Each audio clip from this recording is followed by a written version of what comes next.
적으로 운이 좋아야 좀 가져오는 거고, 여기서 돈 가지고 장난질하는 놈들이 끝까지 다 여기 딱 달라붙어서 빨아먹는 거예요. 어? 일가구 다주택을 보유하는데 여유가 있어야만이 다주택자들이 예를 들어서 빈집이나 뭐나 이런 걸 투자성을 가지고 자기가 소유할 수 있는 거예요. 그럼 저 사람들한테 또 이익을 주느냐? 아니 그럼 본인이 소유하든지. 어? 내가 집이 없어. 집이 없지만 내가 서울에 원룸을 살아. 돈을 좀 모았어. 그럼 이 사람들이 어떤 걸 사야 돼요? 내가 청약통장을 해가지고 운 좋게 진짜 어떠한 그 저렴하고 뭐 이런 걸 살 수도 있으면 좋겠지만 이제 그럴 가능성이 별로 없단 말이에요. 그럼 이 사람들은 뭐예요? 자, 저게 재개발이 될 것 같은데 아니면 재개발 진행하고 있는데 초기에는 리스크 비용 때문에 아무래도 가격이 쌀 수밖에 없잖아요. 그러면 내가 거기에 투자를 함으로써 이 성장 재개발도 우리 주식으로 얘기하면 성장이잖아요. 그 과정에서 내가 참여를 해서 이게 정상적인 물건이 되면 내가 거기에서 입주해가 살던 그죠? 그 이익을 취해서 다른 집을 살던 이런 시장이 좀 우리가 폭넓게 다양하게 시도할 수 있게끔 바뀌어야 하는데 무슨 공산당 마냥 일가구 1주택이 아니면 큰일 나는 거 마냥 억젠단 말이에요. 모든 제도 자체가. 그러니까 여러분들은 그런 재개발이나 재건축이나 PF 대출이나 브릿지론의 초기 단계에 참여할 수 있는 기회 자체가 없는 거예요. 예, 안녕하세요. 2024년 1월 22일 정한영의 부동산 이야기 시작하겠습니다. 지금 밖에 눈이 조금씩 날리고 있어요. 어제 못한 용접을 오늘 가서 한 이틀 더 해야 될 것 같아요. 네. 하루에 이제 그렇게 오래 하지 않으니까 한 3시간 정도? 남들이 한 1시간 할 거 한 3시간 걸리는 것 같아요. 전문가가 1시간 할 일을 저는 한 3시간 합니다. 뭐 이제 정치 이야기로 선거 이야기로 이제 계속하고 부동산 이야기에서 계속 그 지금 보면 폭락론에 이제 예전에 이야기했던 분들은 이제 약발이 다 됐고 또 이제 새로운 인물들이 나와서 아파트 폭락, 주택 폭락 그리고 이분들이 실수하는 게 뭐냐면 자기가 말하는 시점에 가서 살아. 에?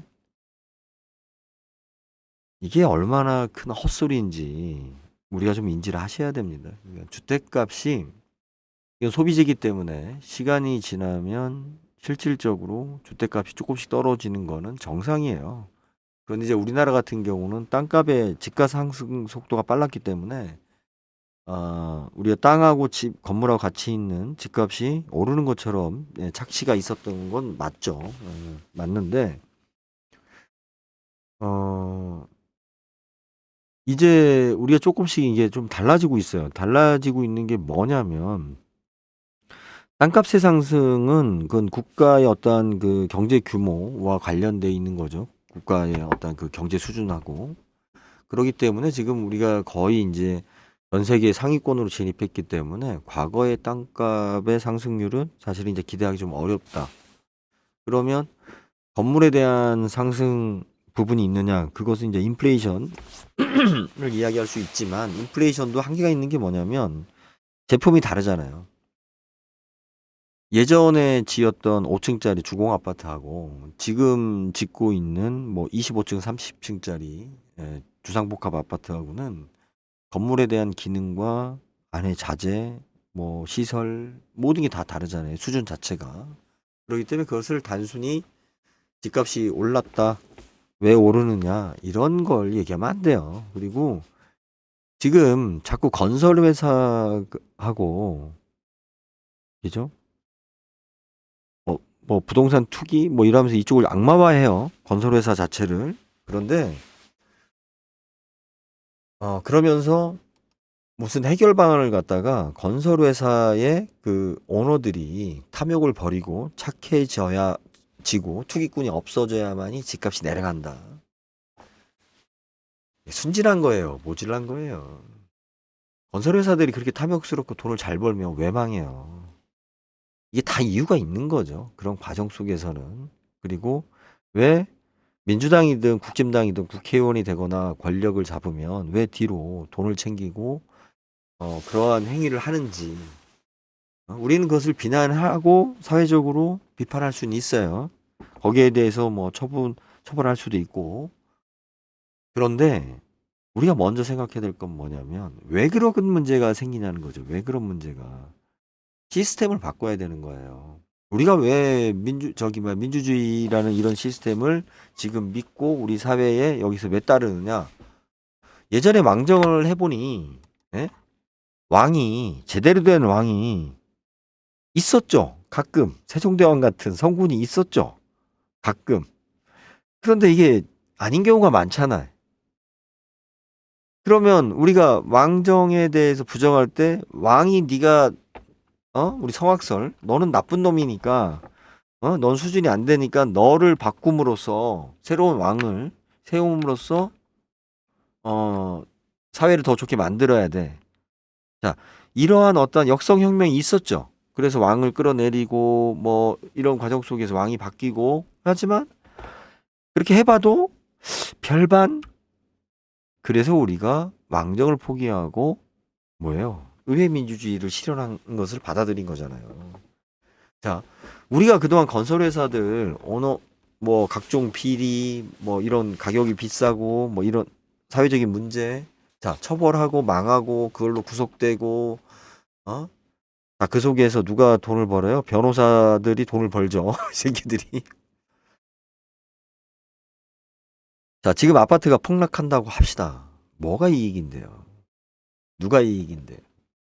얘기했잖아요. 지금까지 집이 없는 사람은, 그죠? 현재까지 집이 없는 사람이 아파트 값이 폭락해서, 와, 세일한다. 나도 사야지 해서 더 살 수 있느냐?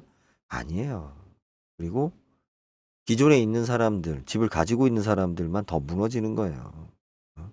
여러분들 지금 폭락론 이야기하는 폭락론을 지지하면서 응원하는 분들 중에, 예? 강남 아파트 값이 여러분들이 말하는 대로 그만큼 가격이 떨어지면 나도 사야지 하고 준비하고 있는 분들이에요? 현금으로? 어? 아니라니까요. 우리가 집이 비싸든 싸든, 예?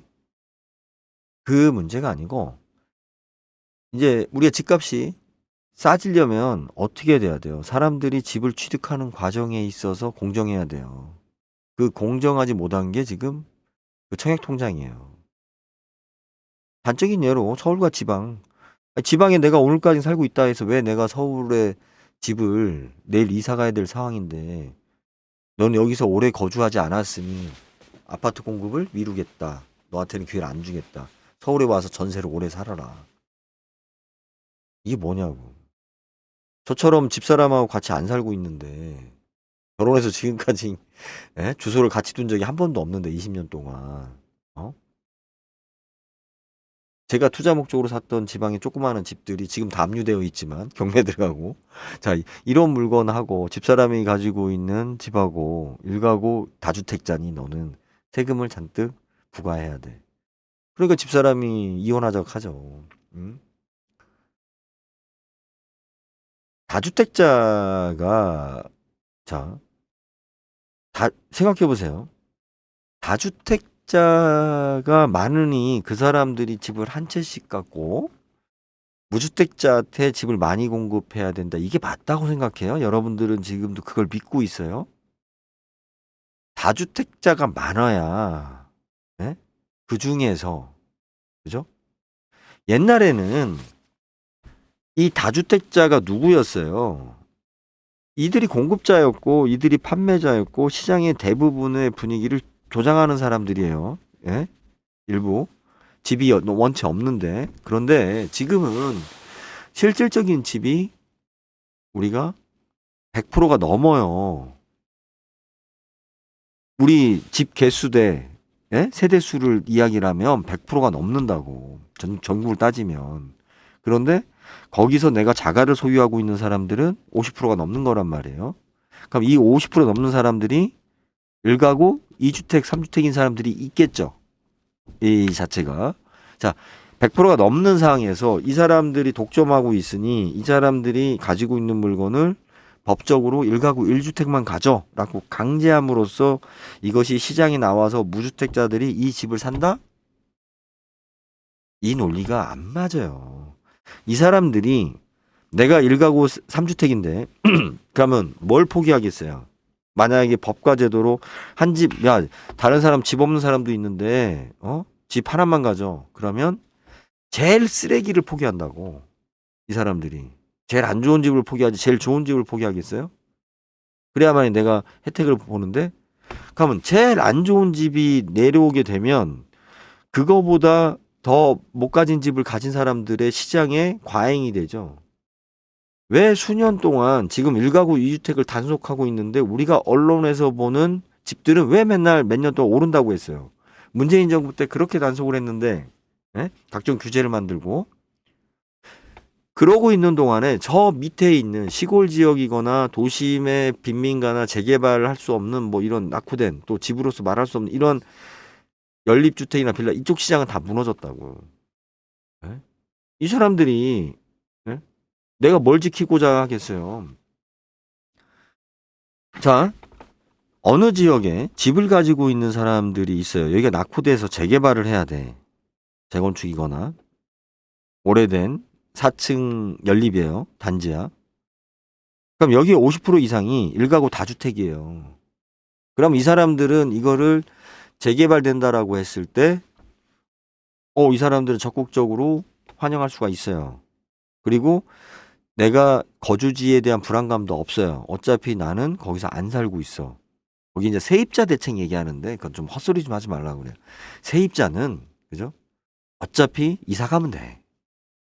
예? 집이 없어서 못 가요. 내가 싸고 좋은 거 찾다 보니까 못 가는 거지. 같은 수준에 맞게 이사 가면 돼요. 세입자는.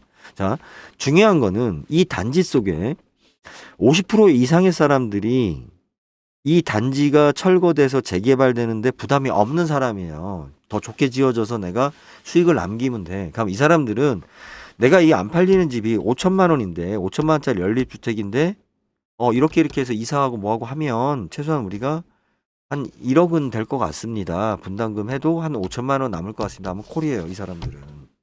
네? 그죠? 근데 누가 문제냐면 이 집에서 살고 있는 세입자들이 자, 예? 이삿돈을 달라고 한단 말이에요. 근데 그럼 이것도 조합에 부담이 되겠죠. 그리고 또 하나, 이 집밖에 없는 사람은 어떤 문제를 지금 보면 많이 이야기해요. 우리 순진한 착한 여러분들한테. 응? 원주민이 다시 정주하는, 거기에 다시 사는 확률이 적다. 이것이 문제 아니냐. 그 동네 사람이 그 동네에 살아야 된다. 다시 와서. 언제 때 얘기하는 거예요. 그 동네 안 살으면 무슨 큰일 나? 예? 그런 순진한 식으로 사람들을 갖다 자꾸 그루밍 시키는 거예요. 지금 진보 진영에서. 이 부분에 대해서는 이 진보 진영의 자체적인 우리 스스로의 어떠한 업그레이드가 필요해요. 개념적인. 자, 이 사람들이 이사를 해서 다시 입주를 하려고 하면요. 뭘 해줘야 되냐면 조합에서 2년간 이 사람들한테 저리로 전세금을 대출해줘야 돼요. 여기서부터 조합이 무슨 돈이 있어. 그러니까 어떻게 돼요? 브릿지론을 쓴단 말이에요. PF를 쓴단 말이야. 거기에 상당한 금액이 이자로 나간다고. 그거 이자가 20%짜리 이자가 없다니까. 브릿지론에 말로 뭐 10% 15% 떠들지. 그런 개소리 하지 말라니까요. 다 뒤에 수수료랍시고 선이자 다 떼기 때문에 20%가 다 넘는다니까. 그 비용들이 여기서부터 거품이 생기는 거예요. 그 거품을 누가 다 빼먹느냐? 원래 투자했거나 원주민이거나 소유했었던 사람들은 실질적으로 운이 좋아야 좀 가져오는 거고, 여기서 돈 가지고 장난질하는 놈들이 끝까지 다 여기 딱 달라붙어서 빨아먹는 거예요. 자, 1가구 다주택을 보유하는데 여유가 있어야만이 다주택자들이 예를 들어서 빈집이나 뭐나 이런 걸 투자성을 가지고 자기가 소유할 수 있는 거예요. 그럼 저 사람들한테 또 이익을 주느냐? 아니, 그러면 본인이 소유하든지. 내가 집이 없어. 집이 없지만 내가 서울에 원룸을 살아. 돈을 좀 모았어. 그럼 이 사람들이 어떤 걸 사야 돼요? 내가 청약 통장을 해가지고 운 좋게 진짜 어떤 그 저렴하고 뭐 이런 걸 살 수도 있으면 좋겠지만 이제 그럴 가능성이 별로 없단 말이에요. 그럼 이 사람들은 뭐예요? 자, 저희가 재개발이 될 것 같은데 아니면 재개발 진행하고 있는데 초기에는 리스크 비용 때문에 아무래도 가격이 쌀 수밖에 없잖아요. 그러면 내가 거기에 투자를 함으로써 이 성장, 재개발도 우리 주식으로 얘기하면 성장이잖아요. 그 과정에서 내가 참여를 해서 이게 정상적인 물건이 되면 내가 거기에서 입주해가 살던, 그죠? 그 이익을 취해서 다른 집을 살던 이런 시장이 좀 우리가 폭넓게 다양하게 시도할 수 있게끔 바뀌어야 하는데 무슨 공산당 마냥 1가구 1주택이 아니면 큰일 나는 거 마냥 옥죄인단 말이에요. 모든 제도 자체가. 그러니까 여러분들은 그런 재개발이나 재건축이나 PF 대출이나 브릿지론의 초기 단계에 참여할 수 있는 기회 자체가 없는 거예요. 새로운 사람들이, 아니, 그러니까 그 금융권 애들만 그런 먹거리를 찾아서 투자해서 돈을 벌 수 있는 거지, 일반인들은 실질적으로, 예? 그런 기회 자체가 오지 않는 거예요. 그놈의 1가구 2주택 때문에. 내가 주택 청약에 방해가 될까봐 이게 뻔히 여기는 오래되면 재개발이 된다는 걸 알면서도 그 집을 취득할 수가 없어요. 왜? 내가 청약할 때 불이익을 볼까봐 저쪽에 청약할 때. 그러면 이것을 어떻게 투자해야 돼요? 리츠 형태로 투자를 해야 되는데 우리나라 리츠는 초기 단계부터 아직 제가 이거 리츠에 대해서 할 얘기가 많아요. 저희 지주클럽 자체가 제가 이거에 대해서 고민과 그 연구 시간을 많이 가졌기 때문에 예? 결론은 이겁니다. 결론은 여러분들이 지금 보면 아파트 뭐 폭락론 이야기하고 뭐하고 막 하면 뭐 무슨 뭔 카타르시스를 느끼는지 예? 내가 안 가지고 있으니 망해라 딴 놈. 이거 말고는 솔직히 뭐가 있어요? 어? 우리나라 주택 보급률이 100%가 넘었음에도 불구하고 무주택자가 있다라는 얘기는 그분들은 뭐예요? 자발적인 무주택자예요. 자발적인 무주택자. 그러니까 내가 주택을 갖는 걸 포기한 사람, 내가 장애인이고 어차피 집을 갖는 것보다 안 가지면 더 많은 혜택을 국가로부터 받고 더 잘 살기에도 어려운 사람. 자, 이런 사람들. 예? 자발적인 포기자들이란 말이에요. 아니면 내가 청약 통장을 하기 위해서 아니면 나는 외국을 나가기 위해서 난 여러 가지 이유로 지금 당장 내가 집을 소유할 필요가 없어 라고 하는 사람. 예? 이 두 사람밖에 더 있냐고요. 무주택자가. 1가구 1주택만 누군가 집을 많이 갖고 있다라는 것만 비난할 게 아니라 많이 갖고 있는 사람들이 많으면 예? 자기가 집 몇 채 더 갖고 있다고 해서 투기할 수도 없어요. 이 자체가 시장 자체가. 우리가 기억을 돌이켜 보자고요. 우리 과거에 예? 자동차 2대, 3대 보유하면 중과세 냈어요. 지금 자동차 세금 자체도 오른 게 없기 때문에 중과세를 때린다고 해도 별 의미도 없지만 지금은 중과세라는 것 자체가 없어졌어요. 한 집에 차가 여러 대야. 예? 이게 지금 사회적인 문제가 돼요? 아니잖아요. 중고차 시장은 중고차 시장대로 충분히 형성되어 있고 우리나라에서 차가 남으니까 수출하잖아요. 자, 우리나라에서 집이 남아. 그럼 어떻게 되겠어요? 빈집이 많아져 남으면 일본하고 우리하고 지금 바꿔야 될 전략이. 예? 우리가 외국 애들이 들어와서 그죠? 근로자로서 들어와서 외국인이 들어와서 우리나라에서 아파트 청약을 할 수 있어요? 저는 그 제도에 대해서 모르겠어요. 내가 알고 있기로는 없는 걸로 알아요. 우리가 임대를 사는 거에 대해서는 자국민하고의 차별은 없지만, 그죠? 외국인이, 예? 우리나라에서 하는 어떤 주택 구매 프로그램에 참여할 수 있냐고요. 그건 잘 모르겠어요, 제가. 그건 나 그냥 없다라고만 생각하고 있는데, 모르는 건 모르는 거니까. 근데,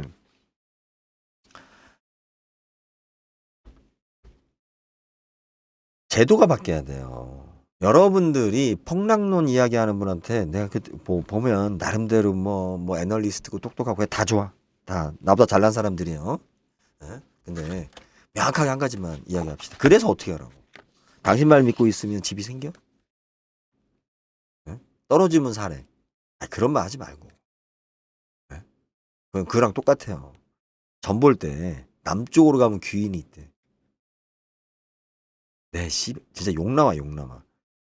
아니 내가 의정부에 사는데 의정부에서 북쪽으로 갈 수 있어요? 내가 일산에 사는데 내가 일산에서 내가 북쪽으로 갈 수 있어? 예? 남쪽으로 가면 귀인을 만나는데 당연히 남쪽으로 가야지. 예? 점쟁이들이 하는 가장 큰 수법이 뭐예요? 과거를 자기가 맞춘 것처럼 이야기해. 그 사람 과거를.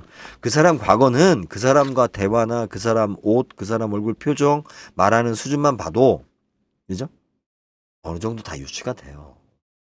그 사람 과거는. 어? 과거에 자기네들이 부동산 분야에서 어떠한 일을 했는지 모르겠어요. 나는.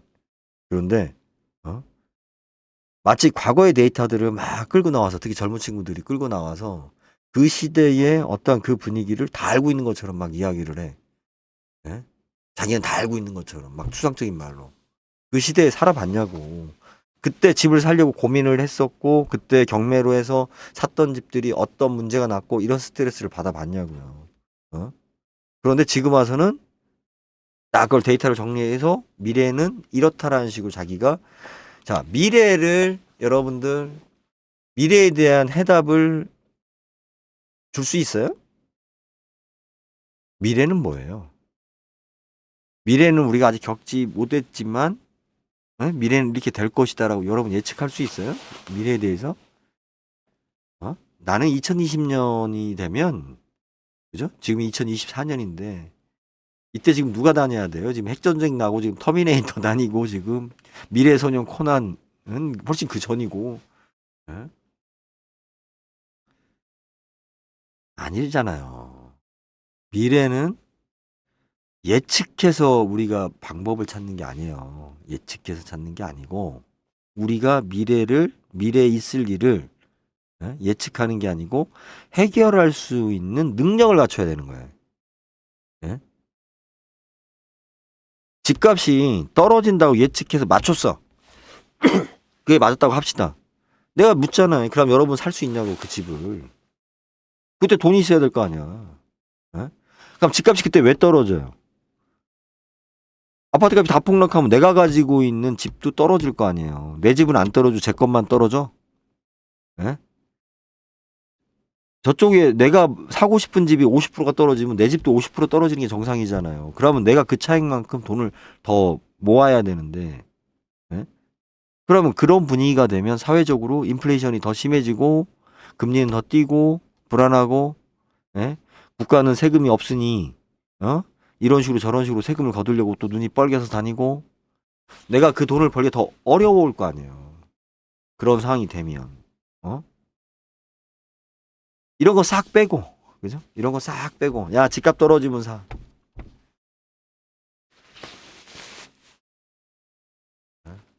아니, 휴대폰을, 컴퓨터지, 컴퓨터. 어제도 그런 얘기 했었지만, 아니, 지금 뭐하러 컴퓨터를 사요? 몇 년 있으면 지금 100만 원짜리라는 컴퓨터 뭐 한 10만 원이면은 당근마켓에 나올 건데, 그때 사면 되지. 지금 왜 사는 거예요, 지금? 내가 지금 써야 하니까 사는 거예요. 어? 그리고 지금 샀을 때 내가 행복하니까 사는 거고, 어? 그러니까 얘네들은 참 답답하죠. 무당 점쟁이가 여러분들 그 하여튼 그죠? 그런 거밖에 안 주는 거야. 진짜 중요한 거는 우리가 돈 없는 우리가 일반 사람들이 집을 어떻게 마련할 수 있는가? 그거는 자, 내가 소득을 올리면 돼요. 손흥민처럼 내 자식이 손흥민이 되면 집값 아이 뭔 관심 있어. 좀 더 주면 되지. 어? 비싸면 좀 더 주면 되지. 예? 그러면 되잖아요. 근데 내가 그렇게 소득을 올릴 수 있는 방법이 없어. 어? 그러면 비싼 집은 놔두고 그러면 내가 경쟁력 있는 집을 어떻게 살 수 있을까? 현재 제도가 어떻게 바뀔 것인가? 아니면 제도가 이렇게 바뀐다라고 했을 때 우리가 어떻게 대응할 수 있을까? 아니면 이런 제도 가지고 나한테는 기회가 없을 것 같으니 어떠한 제도를 바꾸자고 요구할 것인가, 사회적으로. 예? 우리가 제도를 어떻게 바꿔야 될까를 찾고 요구해야 되는데 저는 그거에 대한 답이 있어요. 그런데 뭘 얘기하냐? 너희들이 나쁜 놈이니까 집값이 비싸. 너희들이 착하게 싸게 공급해. 미쳤어요. 씨. 내가 건설회사 사장이어도 그 말 듣고 내가 착하게 공급해? 돈 안 남으면 안 하면 되지. 남아야지. 어? 그렇다고 해서 흙 파서 장사해요? 어? 건설회사들이 왜 망하는 건데. 그 건설하는 과정에서 그렇게 많이 남는 것 같지만 우리가 이 주택을 공급한다라는 것은 정치적으로나 경제적으로 굉장히 많은 리스크가 있어요. 그러니까 자본에 대한 리스크가 있고 인허가에 대한 리스크가 있어요. 네? 그리고 시간에 대한 리스크가 있어요. 이것이 원래 원가를 갖다가 곱하기가 돼버리기 때문에 나중에 소비자 입장에서 봤을 때는 왜 이렇게 비싸라고 말하는 거랑 똑같은 거예요. 음? 우리나라 사람들 수준이 지금 높아진 것 중에 하나가 요 이야기만 할게요. 꼭 기억해 보세요. 옷값에 대해서 예전에는 뉴스에서 맨날 옷이 뭐 100만 원짜리, 200만 원짜리가 사치다. 이런 얘기 맨날 툭 하면 나왔어요. 90년대. 어? 옷의 원가가 얼만데 백화점에서 이렇게 거품을 해서 얼마에 판다. 어? 저 돈지랄을 하는 거다. 응? 저 옷이 뭐라고. 응? 이렇게 했지만 지금 똑같은 러닝 하나에도 브랜드가 다르다고 가격이 더 비싸도 아무도 시비 안 하죠. 왜? 어? 이게 원가가 얼만데 이렇게 거품이 많아서 어? 그거는 우리가 배고프던 시절이야. 그죠? 내가 원가 대비 가성비 좋은 걸 사면 돼요. 그러면 브랜드 없는 거 사면 돼. 그럼 얼마나 싸? 응? 여러분들이 집도 마찬가지예요. 어? 가성비 좋은 걸 사면 돼. 지금도 앞으로도 그렇고. 어?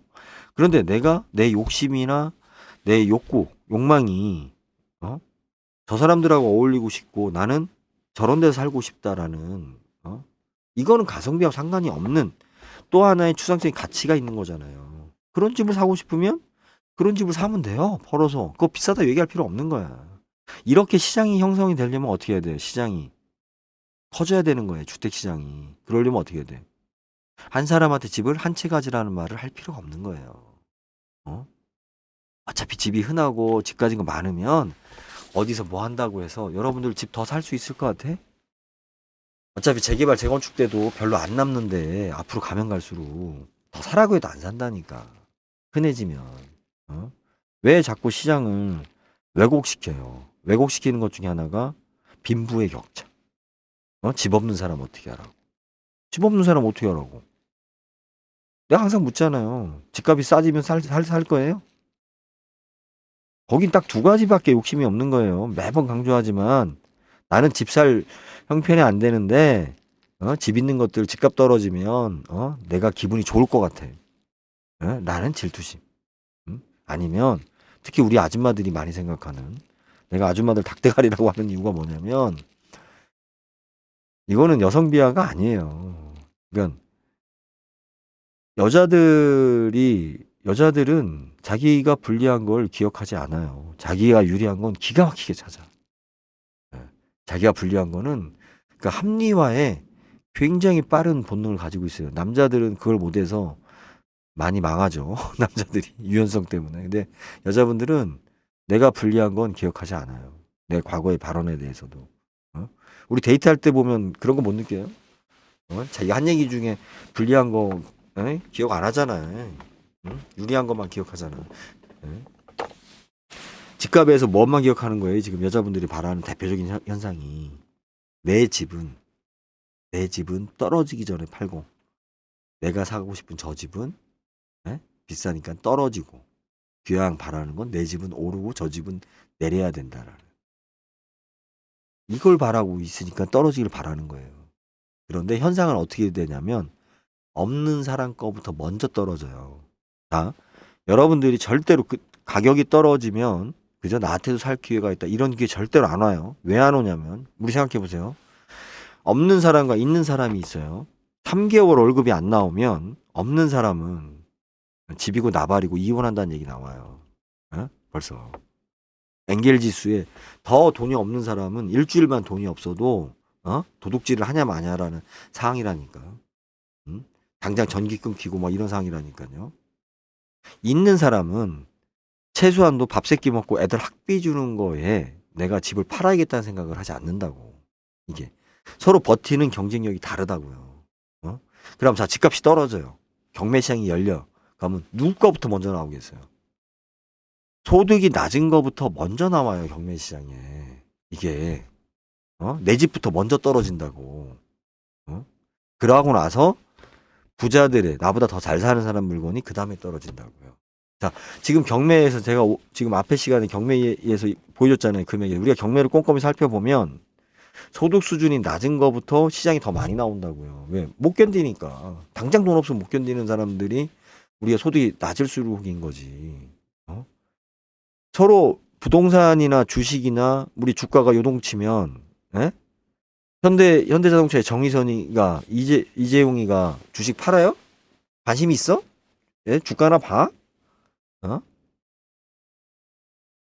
돈 100만 원 넣어놓고, 돈 500만 원 넣어놓고, 이거 1억 만들고 싶은 욕심에 들어갔던 사람들만 맨날 미치는 거야.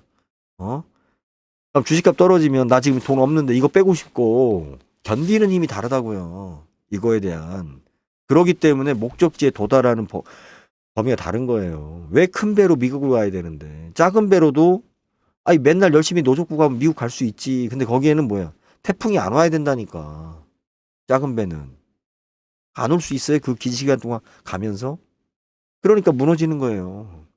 이것을 연대로 풀자고 말했었던 게 우리 이제 지주클럽의 시작이었단 말이에요. 네? 그런데 그 과정 속에서 또 여러 우여곡절을 겪으면서, 그죠? 아, 이건 아니구나. 여기 한계점. 네? 이걸 극복하려고 하는 노력. 이제 지금 그 단계에 있는 거죠.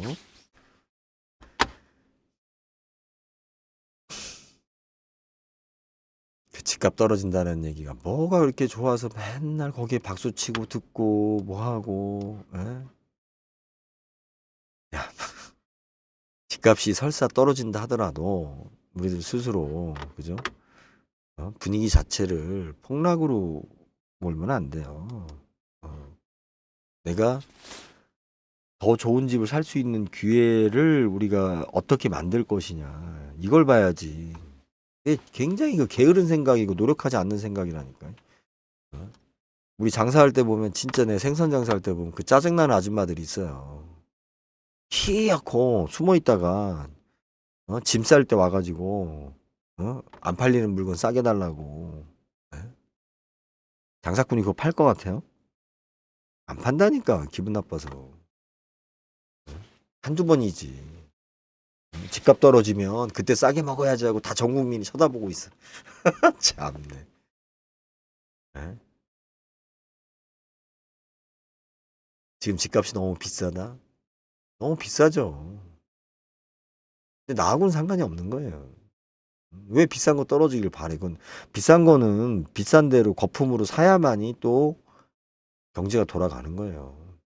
백화점에 비싼 옷들이 팔려야 팔다 남은 게 할인마트로 와서 내가 좀 싸게 살 수 있는 거지. 자꾸 우리가 거기에 휘둘르니까 얘네들이 그 언론사들이나 이런 폭락론 이야기하는 애들이 신나서 왜 제도가 바뀌어야 되는지 거기에 대한 생각을 못하게 하는 거예요. 무슨 떨어지면 뭐가 해결되는 거 마냥. 집값 떨어진다고 해결되는 게 뭐가 있어. 나라가 전쟁이 나고 망하면 집값이 떨어지죠. 일본 집값 떨어지잖아요. 걔네들 지진 나면 집값이 오르겠어? 떨어지지? 거의 되지도 않는 소리를. 거듭 강조하지만 지금 우리가 집값 폭락론을 이야기하는 사람들은 해법이 될 수가 없습니다. 시스템을 바꾸자는 얘기. 어떤 시스템이 더 우리 국민들이 집을 장만하기에 더 좋은 시스템이다. 이걸 제시할 줄 알아야죠. 그건 제시할 줄도 모르면서 기껏 한단 소리가 집값 떨어지면 사면 된다? 집값 떨어지면 내가 항상 얘기하잖아요. 집값 떨어지면 살 수 있다고 생각하는 바보들이라니까요. 집값 떨어지면 내 집도 떨어지는데 내 집은 더 먼저 떨어지는데 예? 아이 내 소득은 더 먼저 떨어진다니까요. 우리나라가 집값이 떨어진다는 얘기는 뭐예요, 지금? 지금 집값이 일부 지역에 왜 떨어져요? 소득이 줄어드니까 떨어지는 거예요. 소득이 줄어드니까. 소득이 줄어드는데 집값이 떨어지면 뭐해? 사긴 더 어려운데. 어? 집값이 올라도 뉴욕 맨하탄 같은 경우는 비싼 집이 왜 팔려요? 거기 모여 있는 애들은 소득이 높잖아. 그죠? 소득이 높으니까는 그게 집값이 거품 자체를 논하지 않잖아요. 응? 집값이 떨어진다는 거는 소득이 떨어진다는 얘기예요.